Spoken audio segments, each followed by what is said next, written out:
My name's Effie.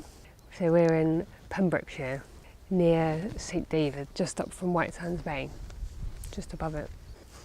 And the original photo was taken very near here, probably right on the spot, I think. About 20 years ago. I was, I think, 12 or 13-ish in the photo of my dad, and me standing just on the coast, really, just in front of the sea, with the sea in the background. And we're standing next to the house, the little cottage that we used to stay in and come back to year after year. And it was known as Toad Cottage to us. I think it was my brother that named it, because we'd get lots of toads from the pond opposite, and they'd turn up in our shoes and things, and we'd find them hiding in the cottage, so it got its name from that. And we're just standing side by side, side by side, but sort of looking at each other, and I'm scowling a bit and he's smiling at me, which is quite typical, I think. It was very familiar, we kept coming back to it, but I mean, it's a special, wonderful, magical place here. It's just wild, and there's so much sea and sky, and yeah, we all loved it. I think we were drawn to it, maybe because it was special, because of the city as well, and the history of the landscape, and my dad loved all that. But then it became special because it was like a place that we would come back to. I haven't been back since, actually. Since my dad died, no, I haven't come back. We haven't come back as a family. Don't know why. There were other special places we'd go to that maybe were a bit closer. But no, first time I've come back. It's a bit strange and it's a bit sad, but quite peaceful as well. And there's something about going back to a place and reconnecting that helps you to reconnect with a memory or a person, that kind of grounding yourself in a place that helps, I think.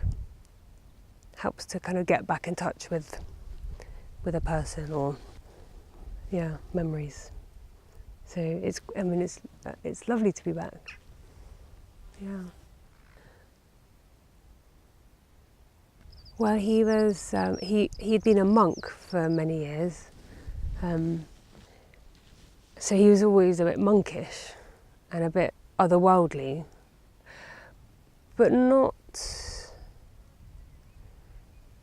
I suppose he sort of had his head in the clouds a bit, and he was obsessed with history, and he almost, I think, lived with, partly with one foot in the past. But that's not to say he wasn't engaged with the present and with us. Yeah, I suppose he has inhabited these different sort of, a very unusual world of the monastery, and he carried that with him. He was gentle and a bit eccentric, and not at all interested in material things. And had a very deep faith, and quite a silly sense of humour, quite whimsical. And I think he loved his family and being in a family, having been in his alternative family, for so long, the monastery. So he was down to earth. He was very in the world, but in a way a bit not of the world. I think he was maybe a bit unusual, a bit old-fashioned, and a bit quirky. But I don't think I was ever particularly embarrassed about that. I don't think I had any of that typical kind of teenage, oh my God, parents. I think I was always quite proud of that sort of slightly odd side to him. I'd love to think that I'm like him in some ways. I suppose I am.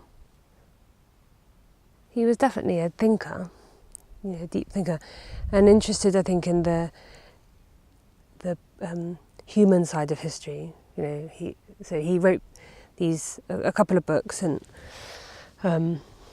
they were full of characters. He was interested in the personalities of the past. It wasn't dry. I think he was quite into the psychology of the past. And yes, he was a teacher as well, and he loved his students, and they loved him. We've got lots of photos of him, to choose from, lots of special ones, all focused around just, I suppose, the mundane family life that actually is magical in hindsight. They're really precious. I mean, this one is a favourite of mine, partly because of the place and partly because of my face, because I'm scowling in it, and I think he's kind of humouring me in the way that he would, humouring my moods, my grumpiness. That's quite typical. He died a long time ago now, and I've had longer without him than with him. So I don't know. There's just such a loss of a relationship, and you don't know what it would have been like. You don't know how it would have developed.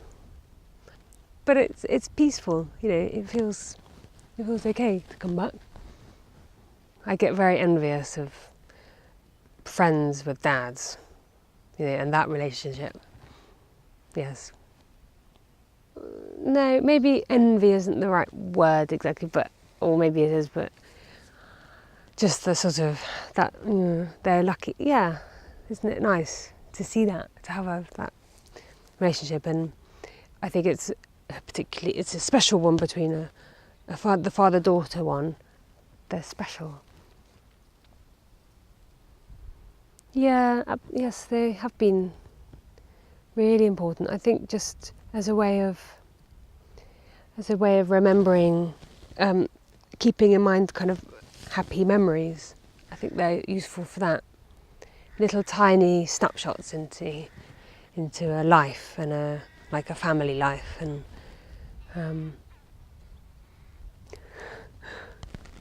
but actually, the thing that is most evocative, more than photographs, is smell here.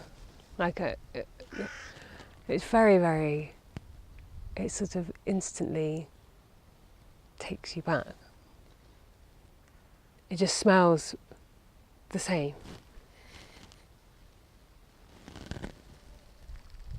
Action on the pond. For the toads. Yeah.